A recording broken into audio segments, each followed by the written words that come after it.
Voltage in there.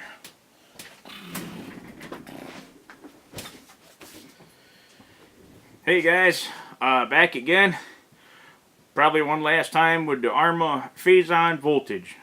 Sit down here and give you some final thoughts of what I think of this car overall after running it a few times. Now granted, I haven't given it the thorough Punisher beating. You saw in the first video I did launch it a couple of times. This thing, it ain't meant to go through the grass. It's going to get all overheated and stuff. And I'm just not going to waste my time doing it. So, let's talk about this car. You might have heard me say something in the first video about this car crossing the line between toy grade and hobby grade. I wouldn't really say it crosses it, but it definitely dances on that line. Now, the reason I say that is when you take the body off and you start looking at this chassis, it's all one molded piece. It's kind of like a twin vertical plate, except for there's no plates. There's nothing twin, it's all one piece, including the shock towers. Well, it's two pieces that screw together in the middle, the whole thing. The chassis looks like it's in halves. One half and the other half. So it's serviceable just like the rest of your hobby grades. I'm not sure what it would take to get into the transmission and do something with the gears. Looks like you just take the gear cover off to get to the motor screws like normal. Looks like the A-arms could be changed without too much of an act of Congress. But that to me is just weird. The shock towers and the chassis all being one big molded unit. Strange, unusual, it reminds me more of a toy than a hobby grade car. But I mean, aside from that, it's hobby grade. Everything is interchangeable and you could upgrade the links and the shocks and whatever else you wanted to. I don't think you need to. I think it's a pretty goddamn good car out of the box for what you pay for it. I mean, minus my little modification to make my 2S LiPo battery fit in there. And let's talk about them batteries. They market this car as coming with 2 of these lithium-ion batteries with the battery tray that's capable of taking up to 6 of them bastards. Now they are 3.7 volts a piece. I can't believe that 6 of them would run in series, because that's an awful lot of juice to send through that cheap electronic speed control. And for those of you that think these are AA batteries, which is what I thought when I first saw them too, there's your lithium-ion battery. There is your typical AA battery. It's much smaller, about half the size. These batteries are 1500 milliamp hour.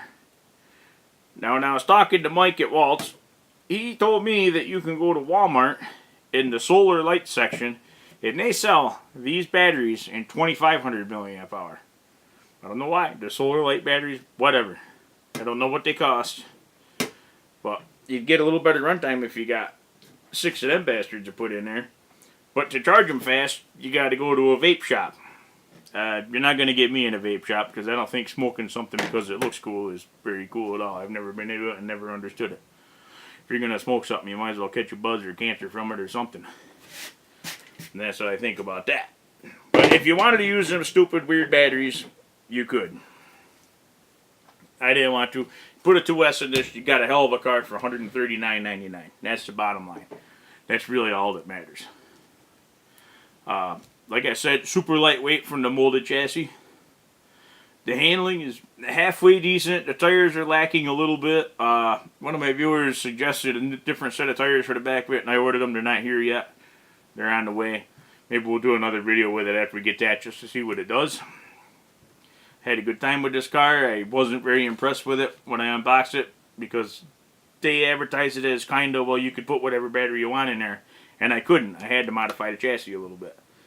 Wasn't a big deal, but not everybody's going to be prepared to do that when they buy this son of a bitch. I guess that's it. I've got to give this car a solid thumbs up. Ran it pretty hard 2 times. I haven't had a wheel off it or anything apart to fix it.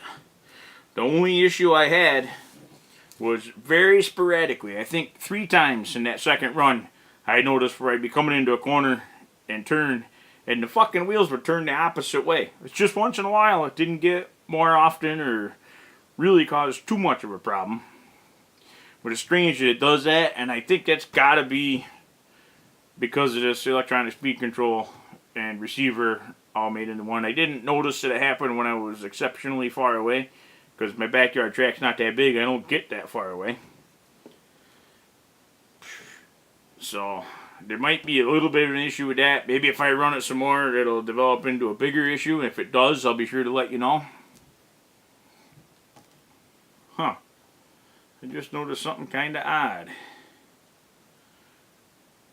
The servo has 4 wires going to it. Now that is fucking unusual. I guess you buy this thing, plan on running it with what it's got, or plan on changing everything. It is a standard size servo and stuff in there. Pretty weird car, but I really like it a lot more than I thought I would. Sorry, my final review here isn't all that informative, other than comparing the battery sizes. Then a weird little radio issue. Aside from that, I was real happy with how it got around my track. These tires got accused of not hooking up, but my track sucks. I don't think anything hooks up.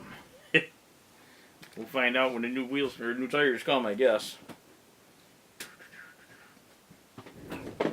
And in the description of this video, and maybe a couple of videos to follow, I'm going to put in a link for B&C t-shirts and stickers. I hooked up with Patrick McCarthy over at Max Custom Prints and Designs, and he got us lined up with stuff for a pretty reasonable price. You can order it direct from him. I'll put the link to his shop right in this video's description. Pretty reasonable price t-shirts are pretty much exactly the same thing as the yellow shirts that you've seen me wear in past videos.